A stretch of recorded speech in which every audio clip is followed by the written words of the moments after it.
शिव महापुराण का ये पवित्र चरित्र कहता है, शिव महापुराण की कथा कहती है। आप जब गीता प्रेस गोरखपुर की शिव पुराण अपने घर में लाकर अगर पढ़ेंगे तो उसमें आपको राजा चित्ररथ का चरित्र मिलेगा।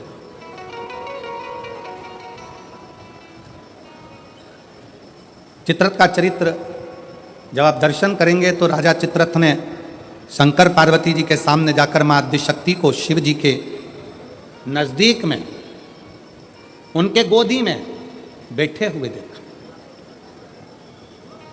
गोदी में। भारत की भूमि पर ऐसे कई मंदिर हैं जिन मंदिर में शंकर जी की गोदी में पार्वती जी को बैठा हुआ दिखाया गया। आप लोगों ने ऐसी मूर्ति का दर्शन कहीं ना कहीं करा ही होगा, आपके स्मरण में होगा।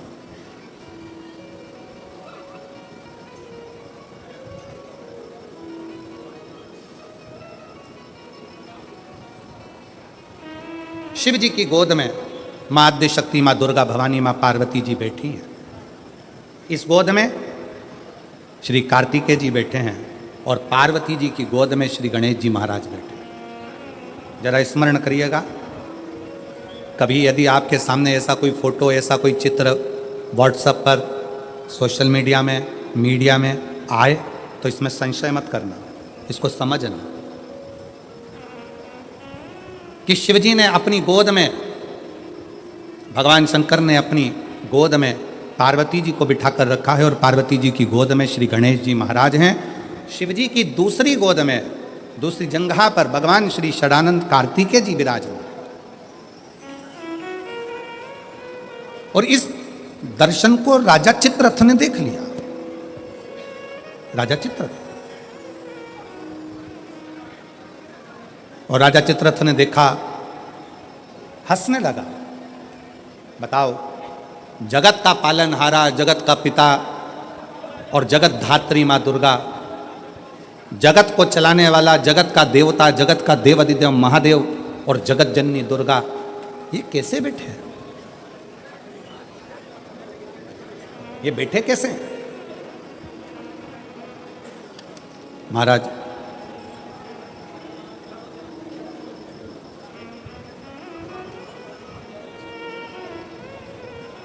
राजा चित्ररथ ने पार्वती जी को और शिव जी को बैठा देखकर मन में गलत भाव उत्पन्न कर दिया, गलत विचार।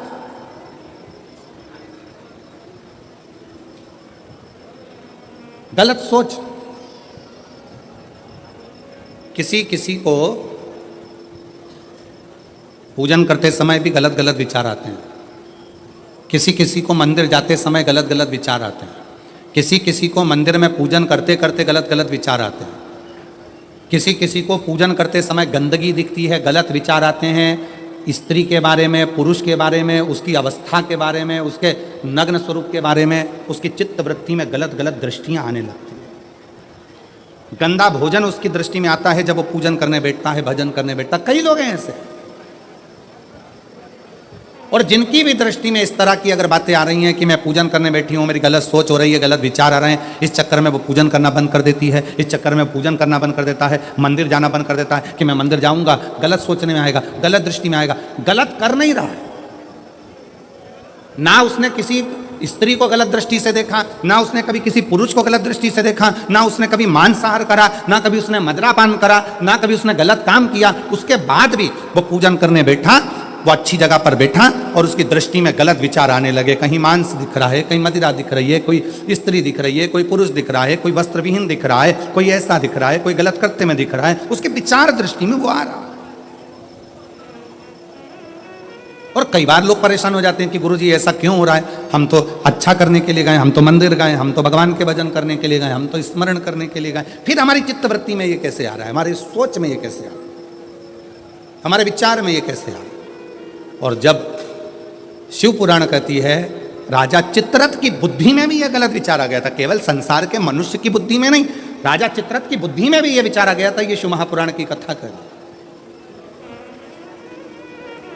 गलत विचार। करना क्या है? जब व्यक्ति को ऐसे गलत विचार आने लगे पूजन के समय पर, अच्छी जगह पर, ये गलत गलत विचार आप गलत कर नहीं रहे हो, आप मांसाहार नहीं कर रहे हो, आप किसी स्त्री को गलत नहीं देख रहे हो, आप किसी पुरुष को गलत नहीं देख रहे हो, आप किसी मदिरा की दुकान पर नहीं गए हो, पर आपकी विचार धारणा में अगर ये चीज़ें पूजन करते समय, भजन करते समय, अर्चना करते समय, मंदिर जाते समय, मंदिर में बैठते समय, मंदिर में उपवास करते समय तुम्हारी बुद्धि में अगर ये चीज़ें आ रही हैं, मन में अगर ये चीज़ें पाठ करते करते भी अगर आ रही हैं, तो समझ लेना कि आपके ऊपर कहीं ना कहीं किसी ना किसी रूप में कोई अन्न किसी के घर का ऐसा खा लिया है जिसके कारण तुम्हारी बुद्धि थोड़ी सी भ्रष्ट हुई है। उसको सुधारें कैसे, उसको संवारें कैसे? अब किसी ने यही प्रसंग को सुनकर कहा, गुरुजी अगर किसी के घर का अन्न खाया है तो अन्न खाने के बाद तो वो पच गया, पचने के बाद वो गंदगी में निकल भी गया। अब तो वो विचार आना बंद हो जाना चाहिए। अब तो 1 साल हो गया, 2 साल हो गया, 1.5 साल हो गया, 6 महीना हो गया, तो भी वही विचार आ रहा है। तो हमारा निवेदन है, भोजन करने के बाद भोजन पच जाता है, भोजन करने के बाद भोजन समाप्त भी हो जाता है, पर उस भोजन से जो रक्त की 4 बूंदें बनती हैं वो इस शरीर में दिन रात तुम्हारे मरते दम तक दौड़ती रहती है। शरीर में वो रक्त की बूंद चलती रहती है। इसलिए विचार 1 साल, 2 साल, 4 साल, 6 साल, 15 साल ऐसे चलते रहते हैं। उस विचारों को, गलत सोच को, गलत विचारों को, गलत दृष्टि को समाप्त कैसे करें?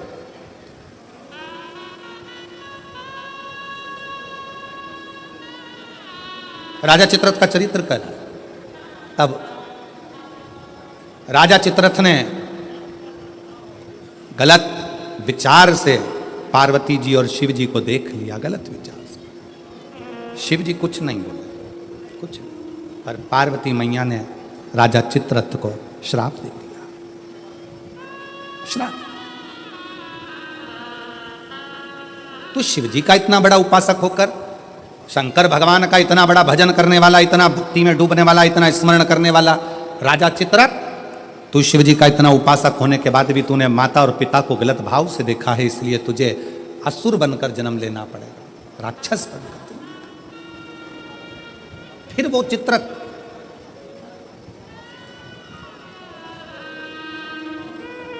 वृत्रासुर के रूप में जन्मा। क्या नाम हुआ था उसका? वृत्रासुर, जिसको इंद्र ने मारा था दधीचि ऋषि की अस्थियों से। गलत विचार। क्या करा जाए?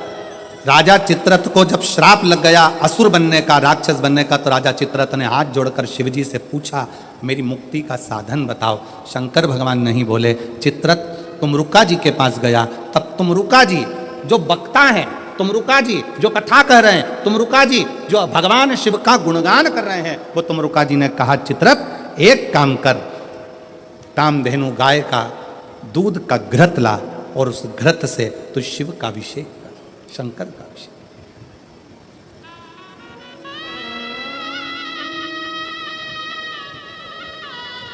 मेरी जीजियों, मेरे जीजाओं, मेरी बेटियों, बेटाओं, मेरी माताओं, मेरे भाई, मेरे बांधव, अपने को भी अगर गलत विचार आते हो, पूजन के समय पर पाठ करते करते गलत जगह पर अपना मन जा रहा हो, तो 5 प्रदोष, एक कटोरी में 1 चम्मच घी गाय का, देसी गाय का 1 चम्मच घी, 1 चम्मच भी ना हो तो आधी चम्मच घी, आधी चम्मच भी अगर घर में ना हो तो 2 बूंद घी, 2 बूंद भी ना हो तो देसी गाय का 1 बूंद घी अपनी हथेली में मध्य में लगाकर, जो शंकर भगवान का,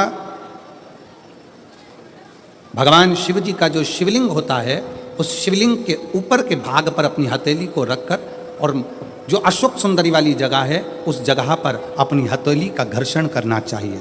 लगभग 5 प्रदोष अगर आपने कर लिया तो निश्चित है आपकी बुद्धि में कभी गलत विचार पूजन करते समय आएगा ही नहीं, और गलत दृष्टि की ओर जाओ।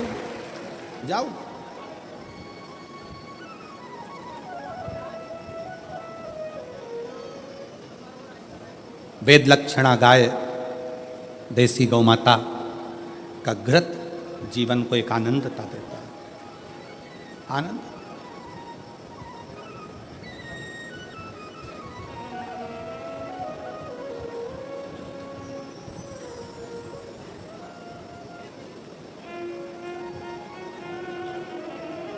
भारत के इतिहास में संसद भवन में बैठकर रात रात भर मंथन कर कर जो वक्फ बोर्ड बिल पर संशोधन किया गया, उसके लिए पूरे प्रशासन को बहुत बहुत साधुता, बहुत साधुता।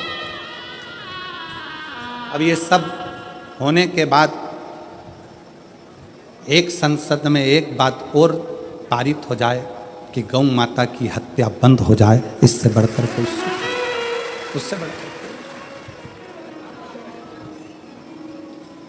गौ माता का, देसी गाय का घृत, वेद लक्षणा गाय का एक बूंद घृत हाथ की हथेली पर लगाकर शिवलिंग के ऊपर और अशोक सुंदरी की जगह पर घर्षण करने से जो गलत विचार, गलत सोच, गलत दृष्टि, गलत भाव, ये समाप्त हो जाता है, समाप्त हो।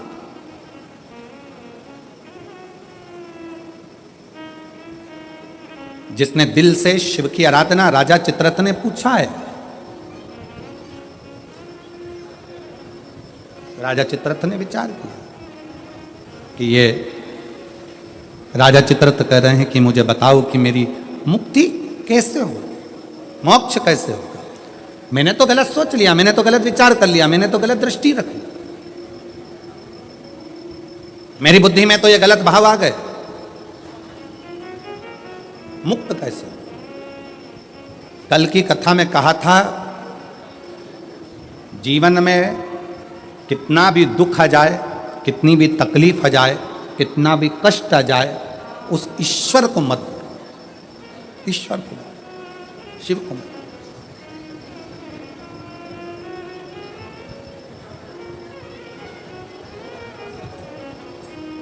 उसको हर पल याद करते हो, उसको हर क्षण स्मरण करते हो, हर वो भोले रे तेरे बिना भी क्या जीना, ओ बाबा रे तेरे बिना भी क्या जीना। फूलों की कलियों में, काशी की गलियों में, फूलों की कलियों में, काशी की गलियों में, तेरे बिना कुछ कहीं ना, तेरे बिना भी क्या जीना, ओ बाबा रे तेरे बिना भी क्या जीना, ओ शंभू रे तेरे बिना भी क्या जीना। फूलों की कलियों में, काशी की गलियों में, फूलों की कलियों में, काशी की गलियों में, तेरे बिना कुछ कहीं ना,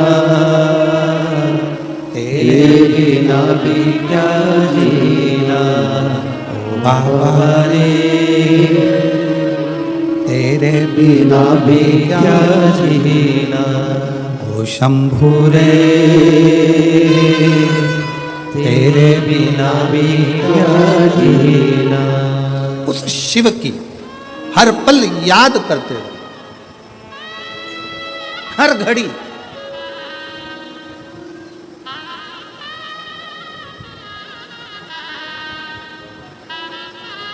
रामायण किस किस ने देखी है टीवी पर, रखो।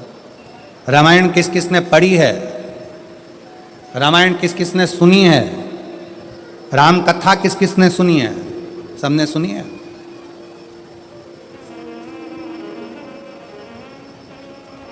राम जी पर ऐसा कौन सा दुख था जो नहीं आया, विचार करिएगा।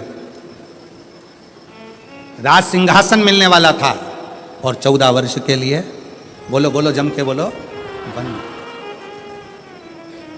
आप कहते हो थोड़ा सा दुख आ गया, मेरी दुकान नहीं चल रही, मेरी नौकरी नहीं लग रही, मेरी सर्विस नहीं लग रही, मैंने इतनी मेहनत करी सफलता नहीं मिल रही।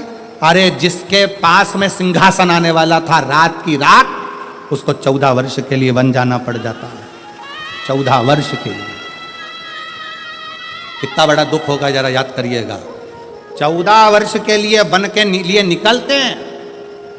निकलते और थोड़े समय के बाद सूचना मिल जाती है कि पिता शांत हो जाते हैं। बाप पिता चले जाते, बाप चले, पिता चले गए। दुख देखिए, सिंहासन गया, अपना राज्य गया, अपना गांव छोड़ना पड़ा, वन वन डोलना पड़ा, पिता चले गए। और दुख देखिए, आगे चलते हैं तो धर्म पत्नी भी चली जाती है। दुख देखिए, दुख। आप एक एग्जाम पास नहीं करते हो, माँ बाप ने आपको पाल पोस कर बड़ा करा और एक एग्जाम पास नहीं कर पाए, कोचिंग करने गए थे पुणे, कोचिंग करने गए थे कोटा, कोचिंग करने के लिए गए थे दिल्ली, कोचिंग करने गए थे मुंबई, कोचिंग करने के लिए गए थे लातूर, कोचिंग करने गए थे हैदराबाद, एक सब्जेक्ट नहीं निकल पाया, अंदर से टूट गए। और 20-25 साल के बेटे होकर, बेटी होकर, 25 साल के बेटा बेटी होकर रस्सी बांधकर सुसाइड कर लेते हो, जहर की पुड़िया खा लेते हो, पानी में डूब कर मर जाते हो। विचार करना, उस परमात्मा की जिंदगी में कितना दुख आया, हिम्मत नहीं हारी, आखिरी तक संघर्ष करते रहे तो आखिरी में अयोध्या के राजा बनकर विराजमान हो गए। और आज के बेटा बेटी, जरा सा पति ने कुछ कह दिया, बहू का मुख फूल गया, जाकर मायके बैठ गई, अदालत में केस लगा दिया, इतना दुख दे रहे हैं, मेरी सास इतना दुख दे रही है, मेरे घर के लोग इतना दुख दे रहे हैं, मेरे परिवार वाले इतना दुख दे रहे हैं। अरे भगवान से प्रार्थना करना कि बहुत अच्छे लोग मिले हैं, ना जाने किस्मत में और कितना दुख लिखा होगा। दुख चाहे यहां लिखा वहां लिखा, उसको भोगना तो पड़ेगा, भोगना। अब ईमानदारी से बोलो, इतनी कथा तो आपने सुन ली, आपको भी अपने दुख के समय पर ढेर सारे महाराज मिलते हैं, ढेर सारे लोग मिलते हैं, और आप सबसे कहते हैं मेरा हाथ देखकर बता दो मेरा भाग्य क्या कह रहा है, मेरी पत्री का देखकर बता दो मेरा भाग्य क्या कह रहा है, मेरे घर का ग्रह क्या कह रहा है, मेरे जीवन में इतना दुख है। तुमसे ज्यादा राम जी को मिले थे गुरु विश्वामित्र जैसे, वाल्मीकि जैसे, गुरु बाबा, ढेर सारे आंत्री जैसे बड़े बड़े तपस्वी गुरु मिले थे। राम जी ने एक से भी नहीं कहा कि मेरा हाथ देखकर बताना, कि मेरी किस्मत देखकर बताना। राम जी ने केवल एक बात कही कि समय मिल जाए तो मुझे कथा सुनाना, अगर मैं कथा सुनूंगा तो मेरी व्यथा समाप्त होती चली जाएगी, इसमें मेरी प्रतिष्ठा है। राम जी ने इतने बड़े बड़े विद्वान मिले पर हाथ नहीं दिखाया, राम जी ने इतने बड़े बड़े विद्वान मिले पर अपनी पत्रिका नहीं दिखाई, राम जी ने इतने बड़े बड़े विद्वान मिले, किसी से नहीं पूछा कि मेरा दुख कैसे कटेगा, मेरी पत्नी चली गई, मेरा पिता चले गया, राज सत्ता चली गई, दर दर भटकना पड़ रहा है, 14 साल ठोकरे खा रहा हूं, मेरा भाग्य कैसे बनेगा। राम जी ने किसी से नहीं पूछा। जितने संत के दरवाजे पर राम जी जाते थे, हाथ जोड़कर संत पूछते थे क्या सेवा करें राघव, आपको क्या कहें। राम जी कहते थे बस कथा सुना दो, कथा सुना दो। क्यों? क्योंकि राम जी जानते थे दुनिया की सारी व्यथा केवल शिव कथा ही काट सकती है, इसके सिवाय कोई नहीं काट सकता। आप कथा कहो मुझे। जितने संत मिलते थे वो कथा कहते थे, कथा सुनते थे राघव, कथा श्रवण करते थे राघव, और अपने पथ पर चलते चलते पार्थिव शिवलिंग का निर्माण करते थे राघव। भारत की भूमि पर अयोध्या से लेकर लंका तक भारत सरकार ने राम पथ गमन बनाया है। पूरे राम पथ गमन पर चलकर देखिए, जितने राम पथ गमन पर राम जी के मंदिर नहीं मिलेंगे, जितने राम पथ गमन पर हनुमान जी के मंदिर नहीं मिलेंगे, जितने राम पथ गमन पर किसी देवता के मंदिर नहीं मिलेंगे, उतने राम पथ गमन पर केवल शंकर के मंदिर हैं। क्योंकि राम जी जहां रुकते थे वहां शिव का निर्माण करते थे, राम जी जहां रुकते थे वहां शंकर का निर्माण करते थे। क्यों? क्योंकि उनको मालूम है कि व्यथा मिटाने के लिए शिव की कथा बहुत जरूरी है, और शिव की कथा अगर हमारे अंदर आ गई तो व्यथा मिट जाएगी। और वही आज कथा कर रही है। आज शिव महापुराण की कथा क्या कर रही है? ये लाखों की भीड़, पंडालों में जगह नहीं है। आज कम से कम 11 लाख के ऊपर लोग होंगे, 11 से 12 लाख के ऊपर इस शहादा की भूमि पर भक्त होंगे। पंडालों में जगह नहीं, गाड़ियों पर चढ़े हुए हैं, कहीं कहीं चढ़े हुए हैं, जगह कहीं नहीं पूरे पंडाल के अंदर। और इतनी भीड़ आज क्यों बैठी है? उसको मालूम है कि अब हम सब दूर भटक कर देख लिए, इसलिए राम जी को भी कथा ने ही व्यथा मिटाई थी, और हमारी भी जिंदगी में शिव कथा व्यथा मिटा देगी, तकलीफ मिटा देगी, कष्ट मिटा देगी, दुख मिटा देगी। वो व्यथा मिटाने के लिए शिव तत्व की कथा बहुत जरूरी है, बहुत जरूरी, बहुत। फूलों की कलियों में, काशी की गलियों में, फूलों में कलियों में, काशी की गलियों में, तेरे बिना कुछ कही ना, तेरे बिना भी क्या जीना। ओ बाबा रे, तेरे बिना बिना भी क्या जीना, ओ शंभु रे तेरे बिना भी क्या जीना। दुख किसके जीवन में नहीं आता? अच्छी दुकान चलते चलते बंद हो जाती है, फैक्ट्री चलते बंद हो जाती है, व्यापार चलते बंद हो जाता है, परिवार टूटने की कतार पर आ जाता है, भाई भाई का द्रोही हो जाता है, परिवार नाते रिश्ते कुटुंब कबीले सब बुरे होते चले जाते हैं। जब दुख आता है सब साथ छोड़ जाते हैं। उस दुख में ये विचार मत करना कि मुझे सुसाइड करना है, मरना है, या ये करना है या वो करना, नहीं, दुख का सामना करना। सामना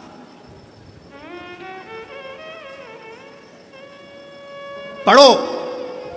जितने मेरे बेटा बेटी बैठे हैं उनसे निवेदन है, मेरी बहनों से, मेरी जीजियों से, मेरी बेटियों से खूब पढ़ाई करो। तुम्हारे पापा ने, तुम्हारी मम्मी ने तुम्हारे से बहुत आस लगाई है।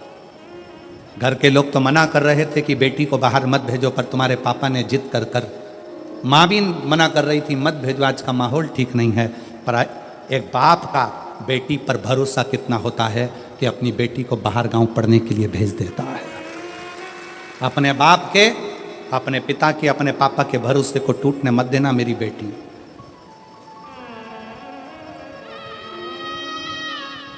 मेरे बेटा,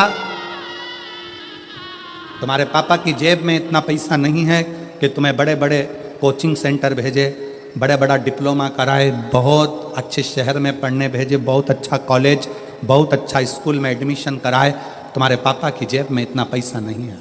पर मेरे बेटाओं, याद रखना, तुम्हारा पापा ना जाने कहाँ से मेहनत कर कर तुम्हारा पिता ला ला कर तुमको पढ़ा रहा है, तुम्हें मंजिल तक पहुँचा रहा है।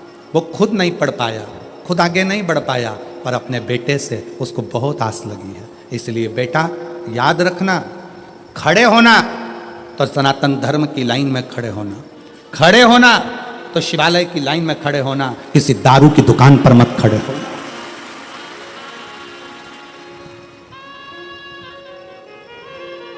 जब नवयुवक बेटा बेटी किसी दारू की दुकान पर खड़े दिखते हैं लाइन लगाकर, उनको देखकर दिल दुखता है कि पापा ने कितना पैसा खर्च कर कर पुणे पढ़ने के लिए भेजा है, बाहर गांव विद्याध्ययन के लिए भेजा। थोड़ा सा आप सियोर वाले महाराज का कहना मत मानो, पर अपने पापा का मुख तो देखो। बेटियों से निवेदन है, एक पिता ने अपने भरोसे पर तुम्हें पढ़ने के लिए भेजा है। ये जो फालतू के जो ये लफड़े हैं ना, ये मुझे चाहता है, वो मुझे चाहता है, ये मुझे चाहता है, वो मुझे चाहता है, ये प्यार मोहब्बत, ये सब दिखावे के हैं, 4 दिन की चांदनी।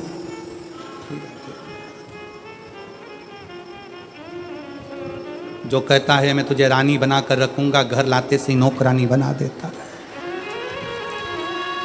इसलिए सावधान, सावधान,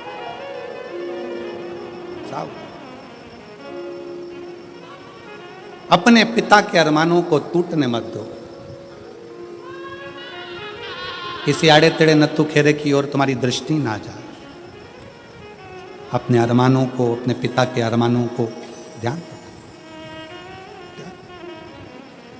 गलत सोच जा रहा है, गलत दृष्टि जा रही है, गलत जगह अपना मन जा रहा है, तो देसी गाय का घृत थोड़ा सा हाथ में लगाकर, भले 1 चम्मच ना हो, 1 कटोरी ना हो, आधी चम्मच भी ना हो तो 2, आधी चम्मच ना हो तो 2 बूंद, 2 बूंद ना हो तो 1। जैसे संत कहते हैं ना, 24 घंटा भजन करो, 24 घंटा नहीं कर पाओ तो 12 घंटा करो, 12 घंटा भजन नहीं कर सकते तो 6 घंटा करो, 6 घंटा भजन नहीं कर सकते तो 3 घंटा करो, 3 घंटा भजन नहीं कर सकते तो 1.5 घंटा करो, 1.5 घंटा नहीं कर सकते तो 1 घंटा, 1 घंटा भगवान को याद नहीं कर सकते तो आधा घंटा करो, आधा घंटा भगवान का भजन नहीं कर सकते तो 15 मिनट, 15 मिनट नहीं कर सकते तो 5 मिनट, 5 मिनट नहीं कर सकते तो 2 मिनट, 2 मिनट भगवान का भजन नहीं कर सकते तो 1 मिनट, और 1 मिनट में भजन नहीं कर सकते तो चुल्लू भर पानी में डूब मरो।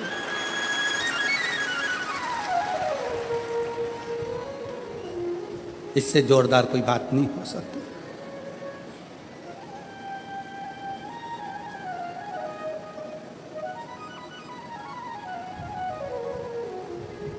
कितनी 20 दिन की तैयारी देखो आप। मैं पांडवी जी को माननीय विधायक महोदय जी को और उनकी पूरी समिति को धन्यवाद देता हूँ, बहुत बहुत धन्यवाद। और मेरे शहादा की मेरी जीजियों, मेरे जीजाओं, मेरी बेटियों, मेरे बेटाओं और शहादा के आसपास के जितने भाई बहन जिन्होंने पानी पिलाया, जिन्होंने घर से शरबत बना कर लाए शरबत पिलाया, रसना घोल कर लाए रसना पिलाया, घर से खिचड़ी बना कर लाए खिचड़ी खिलाई। यहाँ तो विधायक जी ने, समिति ने भोजन की बहुत अच्छी व्यवस्था करी, पर साथ में कोई टॉफी, कोई बिस्कुट, कोई चॉकलेट, कोई कुछ खिलाते रहे पूरे पंडाल में, बाहर भी। कल का नज़ारा आप अगर देखते ना, कल रात को कौन आए थे? आए थे आप लोग? कौन कौन आए थे? आए थे सब। कल रात का नज़ारा देखते तो ये सोचते ये अपना शहादा है कि और कहीं आ गए। रात का नज़ारा, इधर ट्रैफिक जाम, उधर ट्रैफिक जाम, उधर ट्रैफिक जाम, और डीजे बैंड बाजे और माताएं हरिओम में ओम समाया है और मेरा भोला शहादा में आया, और चलने दो, और नाचना और कूदना, और भोजन बांटने वाले भोजन बांट रहे, पानी वाले पानी, बिस्कुट वाले बिस्कुट। ऐसा लग रहा जैसे शंकर जी की बारात आई और हिमालय राज स्वागत करने में लगा। हिमालय राज स्वागत करने, सब अलमस्त होकर खूब। जो अकड़ में नहीं आए, कई लोग ऐसे थे जो एक दिन भी आकर दर्शन नहीं कर पाए। समय नहीं मिला गुरुजी, समय नहीं मिला, समय नहीं मिला, समय।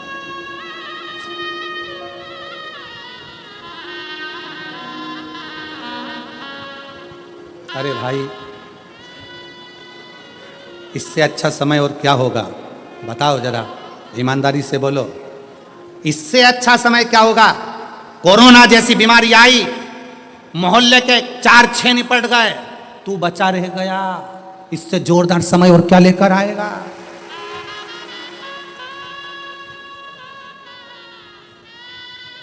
तू बचा रह गया। और जिसमें बीमारी थी, शुगर थी, बीपी था, थायराइड था, सब बीमारी थी, और चाहता तो कोरोना तुझे चिपक जाता, पर शंकर जी ने कहा रहने दे, सादा में कथा सुनेगा, काम माथा बच्ची करे इसके लाके, रहने दे इसके नीचे। और उसके बाद भी के समय नहीं मिला, तो भगवान ने भी कह दिया ठीक है। इतनी जोरदार कथा का आनंद नहीं ले पाया, समय नहीं मिला। मैंने तुझे कोरोना से बचाया इसलिए था कि सादा में जब विधायक जी कथा कराए तो आ जाना, तुझे बोले कौन? अरे भाई, मौका मिले, क्रिकेटर भी इंतजार करता रहता है कि बस ऐसी गेंद आने दो, ऐसा छक्का लगाऊंगा कि बाउंड्री पार। इंतजार करता है क्रिकेटर भी।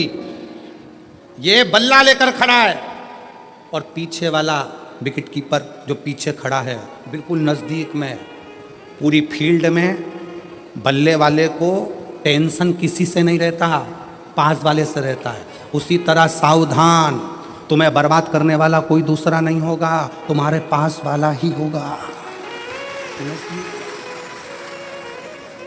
वो गेंद फेंकेगा तब तक तो दौड़ जाओगे, उधर से गेंद आएगी तब तक भाग जाओगे, एक रन बना लोगे। टेंशन पीछे वाले से है, बिल्कुल पास में खड़ा है, तैयारी में, गेंद आए और दूं विकेट में। बस ऐसे संसार के कई लोग इंतजार कर रहे हैं। खूब उड़ रहा है, खूब आगे बढ़ रहा है, गिरने दे विकेट, और इंतजार करते हैं रिश्ते नाते कुटुंब कबीले, एक बार डाउन में आ, ऐसी उड़ाऊंगा कि डीजे भी हल्के पड़ जाएंगे और सारे मोहल्ले में डोंडी पीट आऊंगा। वो तो ऐसा था। कहां? इसलिए हर दिन, प्रत्येक दिन आपके लिए अच्छा है। ये मत सोचो कि दान मुझे कल करना है, भजन मुझे कल करना है, परसों करना है, कल कभी नहीं आता। इसलिए आज का जो दिन है वो बड़ा सुंदर दिन है। दान भी करो, भजन भी करो, कीर्तन भी करो, स्मरण भी करो, भोजन भी करो। अभी अपने दांत अच्छे हैं, सोफा सेट पूरा अच्छा है, तो चने गुड़ सब खाओ। मक्का की रोटी, ज्वार की रोटी, बाजरा की रोटी हमारे अग्रवाल जी ने रोज खवाई।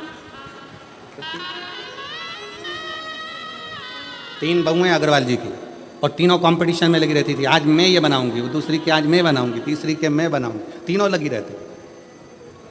इसलिए थाली में भी 3 ही तरह की रोटी आती थी, और तीनों तैयार करके आज हम ये बनाएंगे, आज हम ये बनाएंगे, आज हम। मौका मिली सेवा का मौका।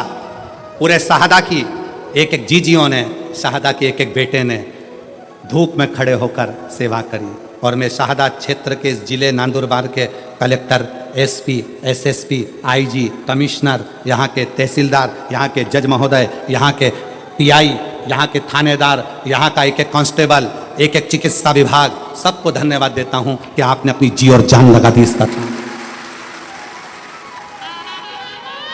आपने अपनी जी और जान लगा दी इस पूरी कथा में। रात दिन धूप में खड़े होकर सेवा करिए, खूब सेवा करिए, और सेवा का फल खाली नहीं जाएगा। जितना इनको मिलेगा उतना की उतना ही सेवा करने वाले उन कांस्टेबलों को भी प्राप्त होगा, चिकित्सा विभाग को भी प्राप्त होगा। ये आपकी मेहनत है, ये आपका परिश्रम है। और खाली ना जाता कोई दर से तुम्हारे, खाली न जाता कोई दर से तुम्हारे, मैं भी खड़ी हो नदी बाहें फसाए, अपने हृदय से लगा लगा लो, गिरा जा रहा हो उठा लो, उठा लो, भोले अपने दर से अब तो न टालो, गिरी जा रही हो उठा लो, उठा लो। एक विश्वास चित्ररथ ने पूछा। शिव महापुराण की कथा कहती है, राजा चित्ररथ का चरित्र कहता है, मैंने गलत दृष्टि से सोच लिया, मैंने गलत दृष्टि से विचार कर लिया, मैंने गलत दृष्टि से देख लिया, इसलिए अब मैं कैसे शिव को रिझाऊं, मुझसे पाप हो गया, पाप कर्म हो गया। कथा में कहा था, इतना बड़ा भी पाप कर्म हो जाए तो भी शंकर के मंदिर जाना मत छोड़ना, श्री शिवाय नमस्तुभ्यम बोलना मत छोड़ना, अपने दरवाजे पर भी स्टिकर चिपका दो। कौन सा? श्री शिवाय नमस्तुभ्यम। हो सकता है कि मेरी जिंदगी में मैंने बहुत पाप किया हो, गलत कृत्य किया हो, पर ये घर तेरा है। गाड़ी पर लिखा दिया श्री शिवाय नमस्तुभ्यम, ये गाड़ी तेरी है, मेरा नहीं, मेरा नहीं। अपना नाम लिखोगे तो वो तो कहीं पर भी छूट जाएगा। लोगों ने लिख दिया अपना खुद का नाम कमला फार्म हाउस, फिर लिख दिया बिमला निवास, शादी करी तो अंगूठी में लिख दिया वी, गले में पेंडिल बनवाया तो उस पर लिख दिया के कमला, मेला घूमने गई तो हाथ पे लिखवाई आई कमला बाई, लिखा लिख दिया। अब मरी, शरीर भी यहीं, पेंडिल भी यहीं, अंगूठी भी यहीं, फार्म हाउस भी यहीं, कुछ भी लेकर नहीं गई। तो जिसका नाम था उसका लिख दो, हरि विठ्ठल का है, विठ्ठल का ही रहेगा, राम का है, राम का रहेगा, कृष्ण का है, कृष्ण का रहेगा, शंकर का है, शंकर का है। मेरा अपना कुछ नहीं, कुछ नहीं। वो एक लाइन गुनगुनाते हो ना, भंवरे ने खिलाया फूल फूल को ले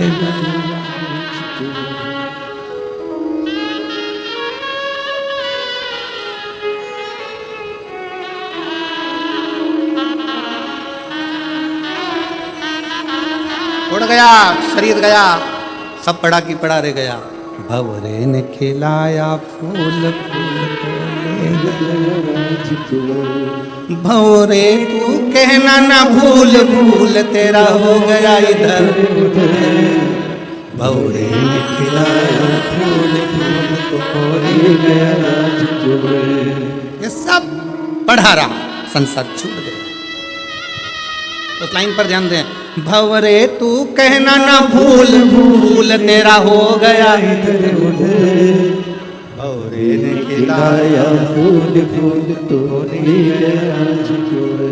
संसार सागर में आए थे, फूल खिला था, समय पूर्ण हुआ, फूल लेकर चले गया। जितनी फूल की सुगंध थी संसार सागर में दे सकते थे, दे दो, दो।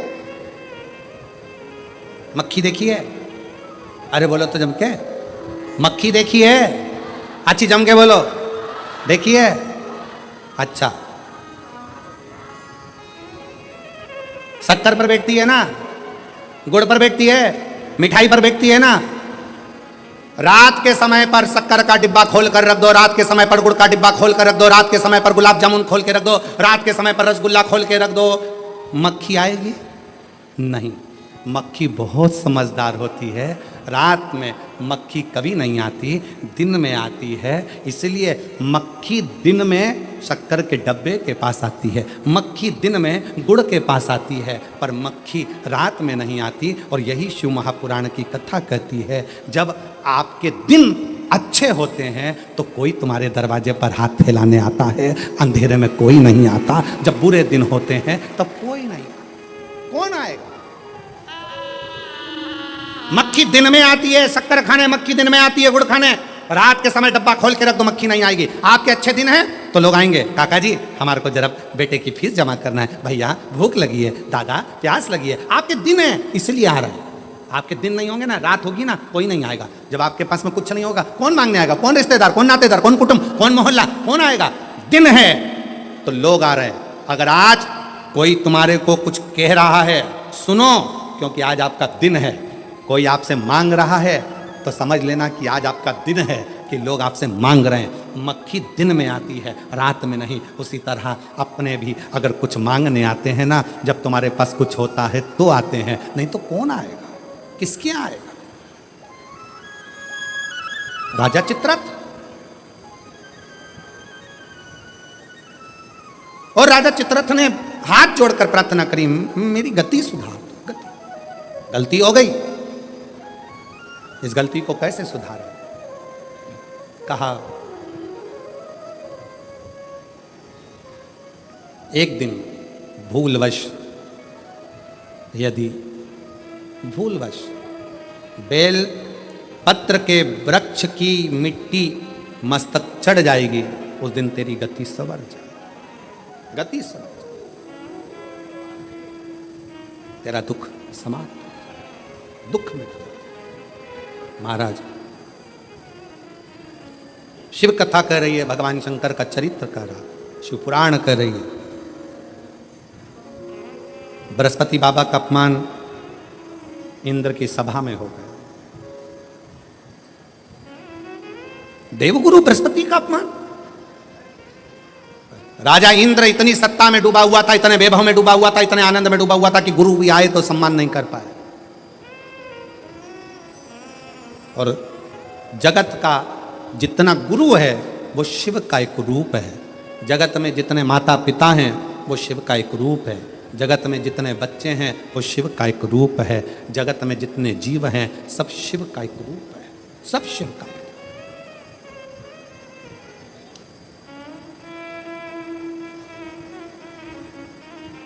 देवगुरु बृहस्पति जी का अपमान हो गया, विश्वरूप जी को गुरु बना लिया इंद्र। तीन मुख, तीनों से भाग देना, क्रोध आ गया इंद्र को। तलवार उठाकर इंद्र ने विश्वरूप जी का सिर काट दिया। ब्राह्मण हत्या माथे चढ़ गई। उस ब्राह्मण की हत्या को क्या करूं? ब्राह्मण हत्या जब माथे चढ़ी तो कमल की डंडी के अंदर जाकर छुप गए। कमल की डंडी के अंदर इंद्र छुपे। देव ऋषि नारद जी ने आकर देखा कि इंद्र तो कमल की डंडी के अंदर छुपे हैं, तो कहा, अरे इंद्र कब तक छुपे रहोगे? यह ब्राह्मण हत्या पीछा छोड़ने वाली नहीं है, इसलिए इसको बांट दो, इस ब्राह्मण हत्या को बांट दिया जाए।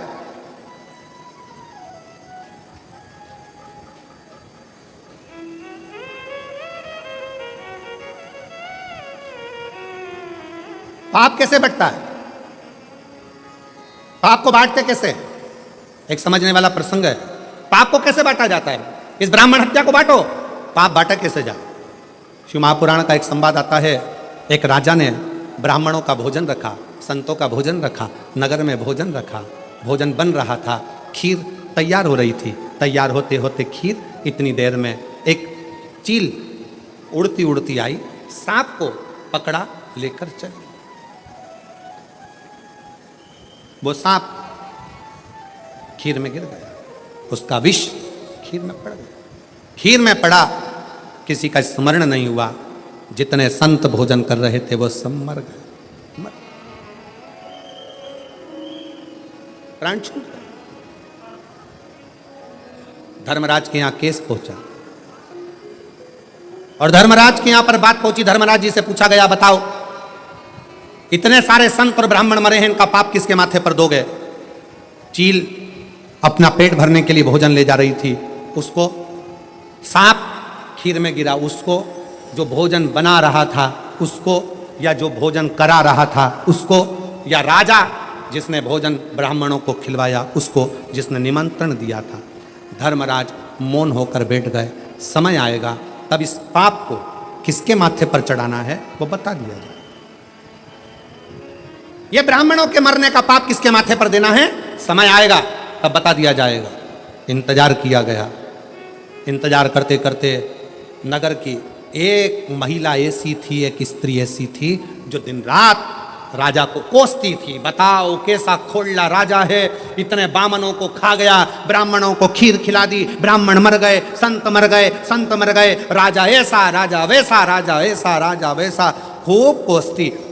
अब फिर धर्मराज से पूछा, अब बताओ कि ब्राह्मणों के मरने का, संतों के मरने का पाप किसके माथे पर रखना है? तो धर्मराज ने कहा, जो ये स्त्री राजा की निंदा कर रही है ना, गालियां दे रही है ना, इसी के माथे पर ये पूरा की पूरा पाप चढ़ा दिया जाए। पूरा पाप, पूरा। ऐसी गलती हम लोग भी करते हैं, ऐसा नहीं कि नहीं करते। मंदिर कोई पूजन करने जा रही है ना, कोई मंदिर में अगर एक लोटा जल चढ़ाने जा रही है ना, कोई मंदिर में दिया लगाने जा रही है ना, कोई पशुपतिनाथ का व्रत करने जा रही है, कोई प्रदोष का दर्शन करने जा रही है, कोई मंदिर में झाड़ू लगाने जा रही है, कोई मंदिर में सफाई करने जा रही है, तो कई माताएं उस पर ताना कसती हैं, ये चली सती सावित्री, ये देखो ये चली, इतनी बंठन के जाने की जरूरत क्या है, मंदिर जा रही। ऐसा ना जाने कितने कितने लोग दिन भर बैठे बैठे दुकान पर, व्यापार में, ना जाने कहाँ मंदिर जाने वालों को, कथा में जाने वालों को, सत्संग में जाने वालों को कोसते रहते हैं, और उसके जीवन का सारा पाप उसके माथे चढ़ जाता है और उसका पुण्य समाप्त होते चले जाता है। अच्छा कहो, वाणी ऐसी बोलिए, जम के बोलो जरा, जो मन का आपा खोल। फिर से बोलो, वाणी ऐसी बोलिए जो मन का आपा खोए। पर आज के जमाने में वाणी ऐसी बोलिए जो मन का आपा खोए। सोच समझकर, विचार कर कर अच्छा बोलने का प्रयास करो। अच्छा,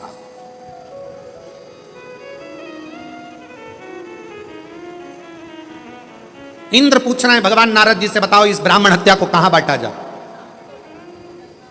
इस ब्राह्मण की हत्या को कहां बांटे? उत्तर दो।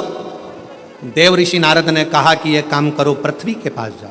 पृथ्वी, हमसे ब्राह्मण हत्या का अंश ले लो। पृथ्वी ने ब्राह्मण हत्या का अंश लिया तो पृथ्वी का बंजर भाग ब्राह्मण हत्या का अंश है। पृथ्वी पर जो वृक्ष लगते हैं, वृक्ष में जो गोंद लगती है वो ब्राह्मण हत्या का अंश है।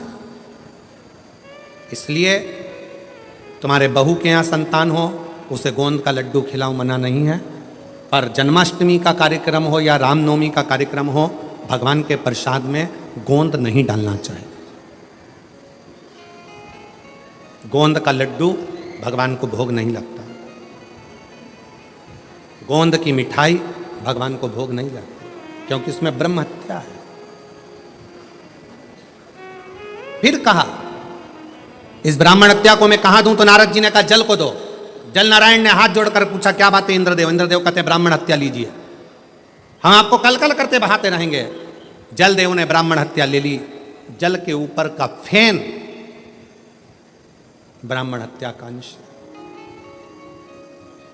सनातन हिंदू धर्म में एक नियम पहले से चला आ रहा है, लोग उसको समझते नहीं है कि हमारे यहाँ अगर कोई संत, कोई गुरु, कोई ब्राह्मण, कोई साधु, सन्यासी, तपस्वी, साधक, उपासक जब भोजन करने के लिए आते हैं, सबसे पहले भोजन की थाली रखने से पहले पानी का गिलास भरा जाता है। क्यों भरते हैं? अगर पानी के गिलास में बुलबुला रह गया, पानी के गिलास में अगर पानी का फेन रह गया, पानी का एक बुलबुला भी अगर पानी के गिलास में रह गया, जब तक भोजन आएगा तब तक ये पानी का बुलबुला समाप्त हो जाएगा, तो भोजन करने वाले को ब्रह्म हत्या का दोष नहीं लगेगा। इसलिए जल के ऊपर जो बुलबुला होता है, जल के ऊपर जो फेन होता है, जल के ऊपर जो फेन रहता है, ये ब्रह्म हत्या का दोष है, ब्रह्म हत्या। फिर तीसरा, अग्नि को दिया, हे अग्निदेव आप हमसे ब्राह्मण हत्या का दोष ले लो। अग्नि ने पूछा क्यों? तो कहा हम आपको निरंतर प्रज्वलित रखेंगे। अग्नि ने ब्राह्मण हत्या का अंश लिया। अग्नि की जो नीली लपट रहती है, अग्नि की जो पीली लपट है, पीले कलर की जो लो है, वो देव भाग है। और यज्ञ करते समय जब ब्राह्मण यज्ञ करवाते हैं, प्राण प्रतिष्ठा करवाते हैं, बड़े बड़े हवन करवाते हैं, तो आपने ब्राह्मणों को देखा होगा आहुतियाँ छुड़वाते हैं। आहुतियाँ छोड़ते समय ओम ब्रह्मवे स्वाहा, नारायणाय स्वाहा, स्वाहा स्वाहा स्वाहा, इतने लोग जब आहुतियाँ देते हैं तो अग्नि की लपट बहुत ऊंची जाती है। जैसे ही अग्नि की लपट ऊंची जाती है, चतुर्विद्वान अपने पास में दूध दही मिलाकर रखता है, उसमें से एक लोटा भरता है और यज्ञ अग्नि में डाल देता है। हवन करने वालों को खुशी क्या होती है, कितनी तेज आंच हो गई। पर ब्राह्मण देखता है, विद्वान देखता है, आगे अगर ज्यादा ऊंची जाएगी उसमें नीली लपट आ जाएगी, नीली लपट आ गई तो उसमें ब्राह्मण हत्या लग जाएगी, यज्ञ खंडित हो जाएगा। यज्ञ करता ब्राह्मण ये देखता है अगर इसमें नीली लपट आ गई तो हमारी प्राण प्रतिष्ठा, हमारा यज्ञ, हमारा अनुष्ठान खंडित हो जाएगा। इसलिए आहुति देते समय ब्राह्मण अग्नि पर ध्यान देता है। आगे ज्यादा ऊंची हुई, उसने तुरंत एक लोटा दूध दही भरा और यज्ञ कुंड में डाल दिया, जिससे आग नीची हो जाए, अग्नि नीची हो जाए। अग्नि जैसे ही बढ़ेगी तो उसमें पीली लपट की जगह ऊपर नीली लपट आ जाएगी, और नीली लपट आई कि उसमें ब्राह्मण हत्या लग गई, और ब्राह्मण हत्या लगी कि वो यज्ञ खंडित हो गया, उस यज्ञ का प्रमाण ही नहीं रहा।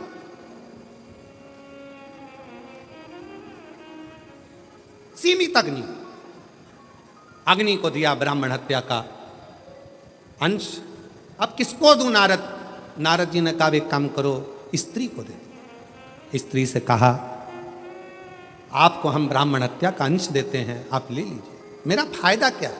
कहा आपको प्राण छूटने तक हम सुंदर बनाकर रखेंगे। स्त्री ने कहा ठीक है, युवान अवस्था आपकी बनाकर रखें। स्त्री ने ब्राह्मण हत्या का अंश लिया। स्त्री का रजस्वला होना, रजोधर्म धारण करना, 5 दिन 7 दिन स्त्री जो कार्य नहीं करती है, ये रजोधर्म ब्रह्म हत्या का अंश है। 4 स्थान पर ब्राह्मण की हत्या को इंद्र ने बांट दिया। तब इंद्र कमल की डंडी से बाहर निकले, सिंहासन पर बैठने लगे। तब त्वष्टा बाबा ने यज्ञ कर कर वत्रासुर को उत्पन्न करा। ये वही वत्रासुर है जो शंकर और पार्वती में भेद कर दिया था, गलत दृष्टि से देख लिया था। वत्रासुर ने शिव जी से मांगा था, प्रभु मेरा कल्याण कैसे होगा? कहा दधीचि ऋषि जो मेरे उपासक हैं, जिनका बेटा पिपलाद जनमानस का कल्याण करेगा, वो दधीचि ऋषि मेरे सिवा किसी को नहीं भजें। उन दधीचि ऋषि की अस्थियां, हड्डियां तुम्हारे शरीर पर लगेगी और तुम्हारा कल्याण हो जाएगा। वत्रासुर के साथ में इंद्र का युद्ध हुआ। इंद्र हारने लगे। गुरु जी के पास गए, गुरुदेव बताओ नारद जी किससे युद्ध लड़ूं, कैसे लड़ूं, कैसे जीतूंगा? कहा दधीचि ऋषि के पास जाओ, दधीचि बाबा से अस्थियां मांगो। भारत की भूमि के वो संत दधीचि ऋषि जिन्होंने बिना सोचे समझे अपनी अस्थियों का दान दे दिया, मांस पूरा खत्म हो गया, हड्डी हड्डी दधीचि ऋषि को दे दी। दधीचि ऋषि ने इंद्र को दे दी। इंद्र ने विश्वकर्मा जी को बुलाकर शस्त्र बनवाए। उस शस्त्र से वत्रासुर के साथ में युद्ध हुआ। दधीचि ऋषि की हड्डी का स्पर्श, दधीचि ऋषि की हड्डी का स्पर्श, एक शिव भक्त की हड्डी का स्पर्श जब वत्रासुर जैसे असुर को हो जाता है, तो वत्रासुर भी अपने प्राण त्याग कर शंकर के धाम में कैलाश में जाकर विराजमान हो जाता है। कैलाश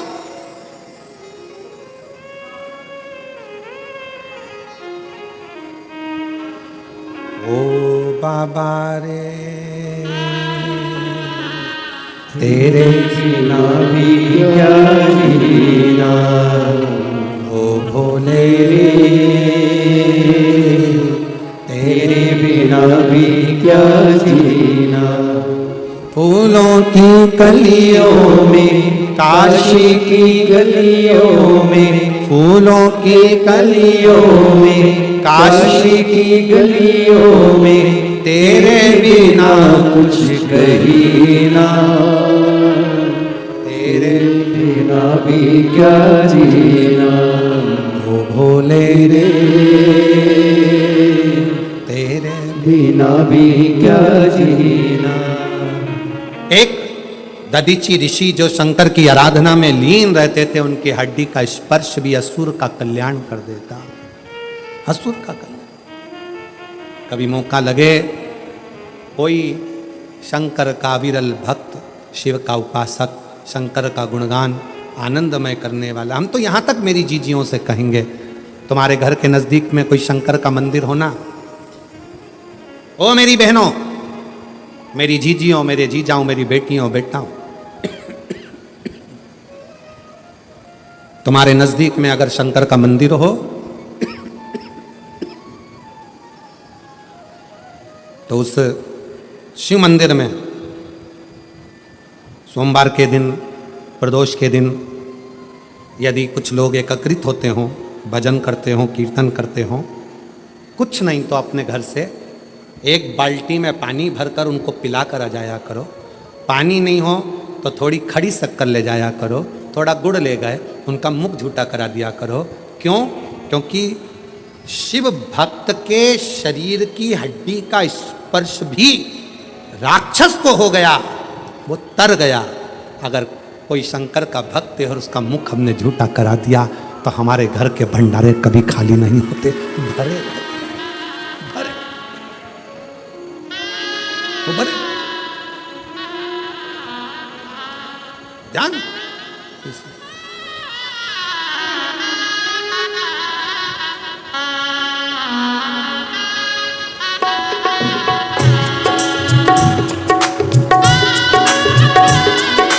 खाली सेवा देते हुए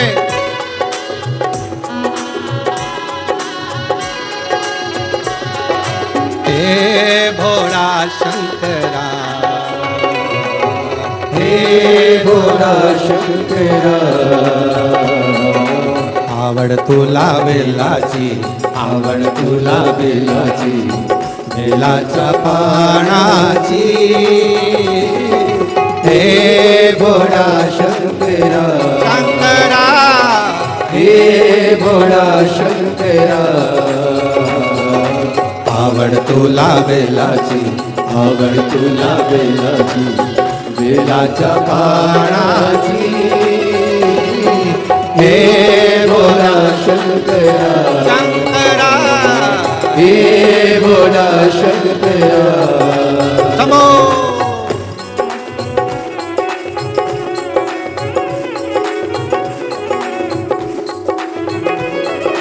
शंभो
बोले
त्रिशूल डमरू हाथी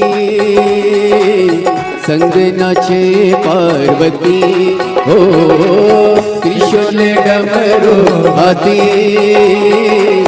संग नाचे पार्वती हो त्रिशूल डमरू हाथी संग नाचे पार्वती आवड तुला बेलाची आवड तुला बेलाची बेलाच्या पाण्याची हे भोला शंकरा हे भोला शंकरा आवड तुला बेलाची आवड तुला बेलाची बेलाच्या पाण्याची हे भोला शंकरा हे भोला शंकरा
कमरेले लावली लंगोटी गडद नागो बडोलती हो कमरेले लावली लंगोटी गडद नागो बडोलती हो कमरेले लावली लंगोटी गडद नागो बडोलती हो कमरेले लावली लंगोटी गळते नागो बडोलती आवड तुला बेलाची आवड तुला बेलाची बेलाच्या पाण्याची हे भोला शंकरा हे भोला शंकरा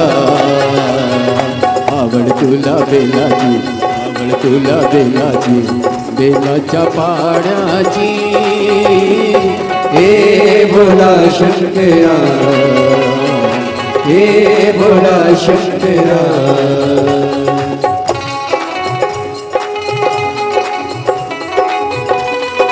शंभो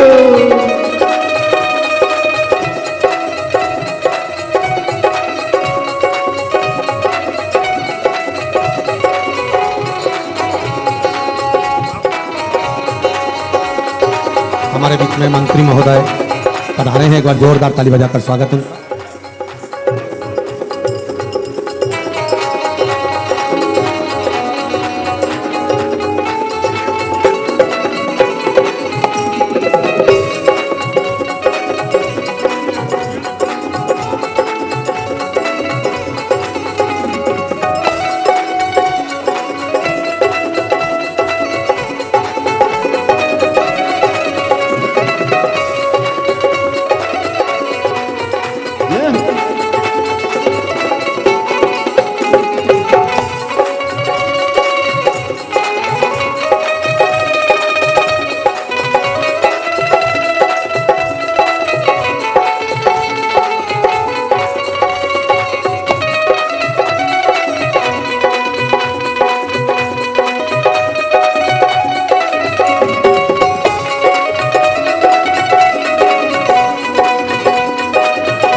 शंकरा हे भोला शंकरा आवड तुला बेलाची आवड तुला बेलाची बेलाच्या पानाची हे भोला शंकरा शंकरा हे भोला शंकरा शंकरा हे भोला शंकरा हे भोला शंकरा हे भोला शंकरा हे भोला शंकरा आर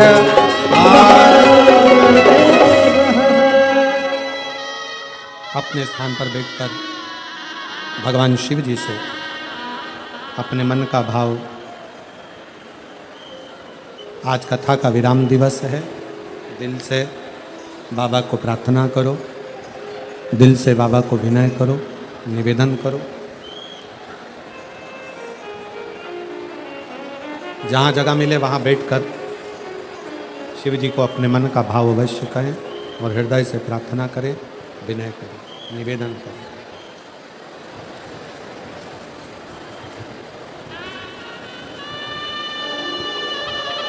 कहते हैं जिस दिन मेहमान जाते हैं, जाते जाते घर के बच्चों को कुछ देकर जाते हैं, उसी तरह जिस दिन शिव महापुराण कथा का विराम होता है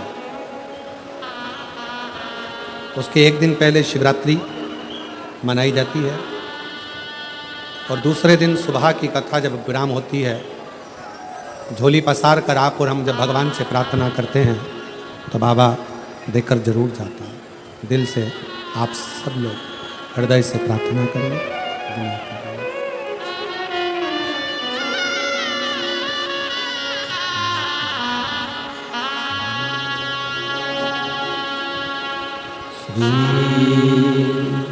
शिवाय नमस्तुभ्यं श्री शिवाय नमस्तुभ्यं श्री शिवाय नमस्तुभ्यं श्री शिवाय नमस्तुभ्यं श्री शिवाय नमस्तुभ्यं भोला सब दुख काटो मारा ओ भोला सब दुख काटो मारा शिव शंकर जपो तेरी माला भोले बाबा जपो तेरी माला भोला सब दुख काटो मारा ओ भोला सब दुख काटो मारा वेश है मंगल मंगलकारी वेश है मंगलकारी शमशान वासी हमारा शमशान वासी हमारा ओ भोला सब दुख काटो मारा ओ भोला सब दुख काटो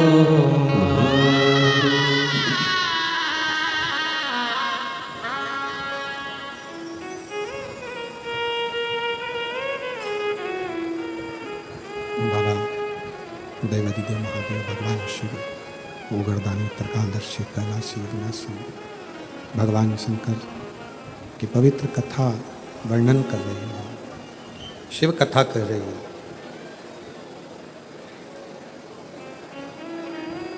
मात्र दधीचि ऋषि के शरीर की अस्थियां बत्रासुर के शरीर को छूती हैं और वह बत्रासुर असुर की योनि से मुक्त हो जाता है। जो पूर्व में चित्ररथ नाम का राजा है,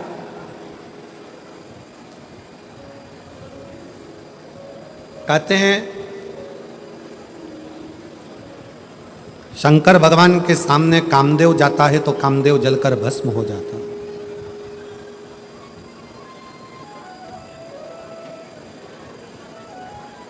भगवान शिव के सम्मुख में जब एक साधारण सा मनुष्य पहुंचता है तो उसके भीतर जो काम, लोभ, आसक्ति, वासना, तृष्णा भीतर जो होती है वो सब समाप्त हो जाता है। कितना बड़ा भी दुख है आपके जीवन में और अगर आप शंकर की भक्ति कर रहे हो तो वो दुख कटता जरूर है। एक पत्र कितना सुंदर देखिए,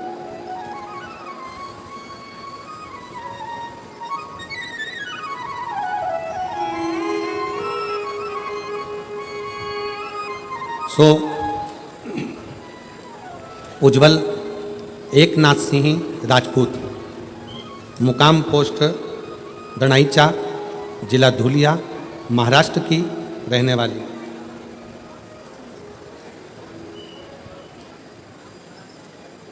मेरा मोबाइल नंबर ये है, कहीं बैठी हो उज्जवल एकनाथ सिंह राजपूत, मुकाम पोस्ट दणाईचा, जिला धुलिया, महाराष्ट्र। मोबाइल नंबर ये है, आ सकते हैं। अगर कहीं बैठे हो तो आ सकते हैं।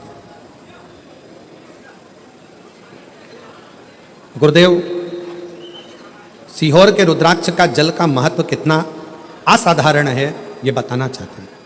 मेरी छोटी बहन आशा अंबादास पवार धुलिया से हैं। उनको अचानक 5 मार्च 2024 को बुखार आया और 9 मार्च को ब्लड कैंसर बताया। हमने उन्हें रुद्राक्ष को गलाकर पानी पिलाने के लिए कहा। रात को 9:15 वाला उपाय भी उनको चालू करने का कहा। आप कहते हो ना कि डॉक्टर भी भगवान का एक रूप है। हम तुरंत डॉक्टर के कहे अनुसार उसे नासिक के लोटस हॉस्पिटल में एडमिट किया। वहाँ उसे कीमो देने लगे। कीमो की वजह से उसकी तबीयत ज़्यादा खराब होने लगी। हर 2 दिन बाद उसे ऊपर से ब्लड देना पड़ता और कीमो देना पड़ता। हमने विचार करा कि अब यहाँ तो इसको आराम नहीं लग रहा तो हम उसको नासिक में बॉम्बे के जसलोक हॉस्पिटल में ले गए। वहाँ सभी डॉक्टर उसकी जांच करने लगे।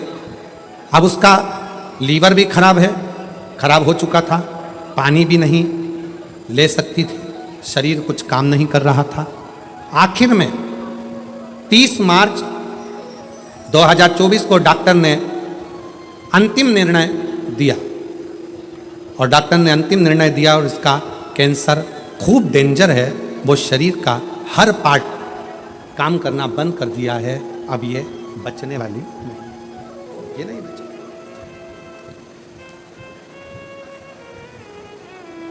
गुरुदेव 4 दिन हमने मुंबई के उस हॉस्पिटल में और रखा। डॉक्टर ने तो जवाब दे दिया कि इसको ले जाओ, ये जिएगा नहीं, ले जाओ। हमारे ऊपर पहाड़ सा टूट पड़ा। जब हमारे ऊपर पहाड़ सा टूट पड़ा, वहां से एम्बुलेंस में उसके शरीर को लेकर हम चले। बीच में एम्बुलेंस को रुकवाया और एम्बुलेंस रुकवाकर एक शंकर का ओटला देखा जहां पर आपने कहा था कि एकांतेश्वर महादेव विराजमान हो। वहां जल चढ़ाकर उस जल को अगर शरीर पर लगाया है और बाबा से प्रार्थना करी है तो वो ठीक जरूर होता है। चलते चलते एम्बुलेंस को रुकवाया। घर पर सारे रिश्तेदारों ने तैयारी कर ली थी क्योंकि डॉक्टर ने एम्बुलेंस में भेजते समय कह दिया था कि रास्ते में ये नहीं रहेगा, ले जाओ। घर पर पूरी तैयारी हो गई, परिवार एकत्रित हो गया। इसको सब तैयारी कर कर रख दी। जब तक हम पहुंचेंगे तब तक इसको ले जाने की तैयारी घर पर हो जाएगी। थोड़ा सा एकांतेश्वर महादेव का एम्बुलेंस वाला बोल रहा है मुझे जाना है, पर हमने एक अंत्येश्वर सुधा 500 रुपए रेखाबेन दिलीप सिंह की परिवार की तरफ से बड़ौदा गुजरात से सुधर 6000 रुपए की चौरे से अपने बाबा कमरेश्वर दामी की बहुत बहुत बधाई। सुधा विचार आपके सुधा से आप की मीणा जे परमार की तरफ से मुंबई से 1100 रुपए, सालिक राम जी पाठक की तरफ से विदिशा मध्य प्रदेश से 500 रुपए, शिवाजी राठौर की तरफ से इंदौर मध्य प्रदेश से 1100 रुपए, कमलेश भाई जी की तरफ से आनंद की तरफ से सुंदर 1000 रुपए की चौरे से आप की, संतोष जी परोसर पसोरे की तरफ से सुधा 500 रुपए की चौरे से आप की, मुन्नालाल जी चक्रवर्ती की तरफ से मंडला मध्य प्रदेश से सुधा 500 रुपए, मुकुंद बाल मुकुंद जी चौरसिया की तरफ से अजमेर राजस्थान से सुधा 1100 रुपए, कप्तान में मथुरा उत्तर प्रदेश से सुधा 5100 रुपए की चौरे से अपने बाबा कमरेश्वर दामी की बहुत बहुत बधाई। सुधा विचार आपके सुधा से आपने समृद्ध की श्रवण कुमार जी की तरफ से पटना बिहार से सुधा 2001 रुपए, अचल सिंह जी की तरफ से जम्मू एंड कश्मीर से सुधा 1100 रुपए की चौरे से आप की, अरविंद भाई कुबेर भाई जी की तरफ से गुजरात से सुधा 2001 रुपए की चौरे से आप की, संजय जी की तरफ से नागपुर मराठी से सुधा 500 रुपए की चौरे से आपने बाबा कमरेश्वर दामी की बहुत बहुत बधाई। सुधा विचार आपके सुधा से आपने समृद्ध की गिरीश भाई जी ढाक की तरफ से अहमदाबाद गुजरात से सुधर 1101 रुपए, जितेंद्र कुमार जी त्रिवेदी की तरफ से सुंदर आपने 500 रुपए की चौरासी बाबा कमरेश्वर दामी की बहुत बहुत बधाई। सुंदर चौरासी आपने समझ की आयुष आशीष जी की तरफ से मुंबई से सुधर 1101 रुपए, हर्ष जी खंडेलवाल की तरफ से कर्नाटका से सुधर आपने 1101 रुपए की चौरासी समृद्ध की बहुत बहुत बधाई। छोटू सिंह जी चंदेल की तरफ से सुंदर राजनांदगांव छत्तीसगढ़ से सुधा 500 रुपए की चौरासी आप की, दिलीप गौतम जी देवांगन की तरफ से भिलाई छत्तीसगढ़ से सुधा 500 रुपए से, कुमार जी की तरफ से गाजियाबाद उत्तर प्रदेश से 1000 रुपए की चौरासी आप की, रितेश कुमार जी सानी की तरफ से पंजाब से सुधा 500 रुपए, सुरेश आयुष जी गुप्ता की तरफ से महासमुंद छत्तीसगढ़ से सुधा 4601 रुपए की चौरासी बाबा कमरेश्वर दामी की बहुत बहुत बधाई। रामचंद्र जी बागावत की तरफ से सूरत गुजरात से सुधा 500 रुपए, कुणाल प्रकाश जी की तरफ से सिरपुर मराठी से 500 रुपए, महेश गणेश जी व्यास की तरफ से सुधा 500 रुपए, ईसा जी गुप्ता की तरफ से बिलासपुर छत्तीसगढ़ से सुधा 1051 रुपए, दुर्गा भाई जी की तरफ से सुधा 500 रुपए, श्रीमती रेखा जी की तरफ से मंदसौर मध्य प्रदेश से 500 रुपए, राकेश रवि प्रकाश जी कोका की तरफ से रायपुर छत्तीसगढ़ से सुधा 5100 रुपए की चौरे से अपने बाबा कमरेश्वर दामी की बहुत बहुत बधाई। सुधा विचार आपके सुधा से आप की भानु पूर्वज जी की तरफ से कुरुक्षेत्र हरियाणा सुंदर 2100 रुपए की चौरे से आप समर्पित की, ब्रजेश सिंह जी की तरफ से नोएडा उत्तर प्रदेश से 1100 रुपए की चौरे से आप की, हर्षवर्धन जी प्रजापति की तरफ से जालौन उत्तर प्रदेश से सुधा 551 रुपए, भावना जी शुक्ला की तरफ से उत्तर प्रदेश से सुधा 1100 रुपए की सभी दानदाताओं को मैं हृदय की अनंत गहराई से नमन करता हूं, दंडवत करता हूं, प्रणाम करता हूं। सुधा स्वग्रह से आपने समर्पित की जो भक्त अपनी स्वग्रह मंदिर गौशाला वृद्धाश्रम अन्य क्षेत्र बाबा कमरेश्वर दामी समर्पित करना चाहते हैं, वे टीवी स्क्रीन पर श्री विठलेश सेवा समिति के 2 account number axis bank account central bank of India का चल रहा है, दोनों में से किसी भी अकाउंट में अपनी स्वग्रह जमा कर अपना नाम व्हाट्सएप पर भेज सकते हैं। आइए सीधे व्यासपीठ की शरण में चलते हैं, पूज्य गुरुदेव के सानिध्य में सुंदर हम सभी आज विराम दिवस की कथा श्रवण करेंगे। जय जय श्री राधे, हर हर महादेव, श्री शिवाय नमस्तुभ्यं।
शिवाय गौरा नमः शिवाय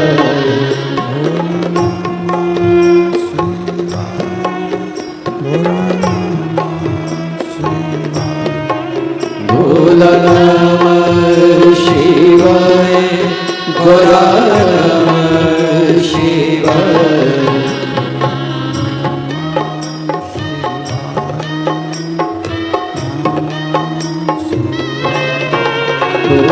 नमः शिवाय नमः शिवाय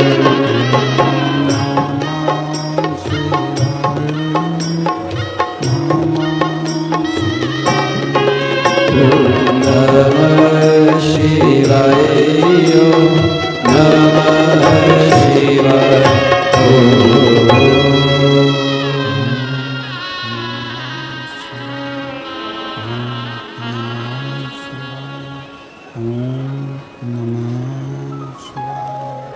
विश्वनाथ भगवान की महाकालेश्वर भगवान की ओंकारेश्वर भगवान की कुबेरेश्वर महादेव की हर हर महादेव हर हर महादेव हर हर महादेव। काशी विश्वनाथ ओगड़दानी त्रिकालदर्शी कैलाशी विनाशी भगवान शिव जिनकी पुनित पावन शिव महापुराण की कथा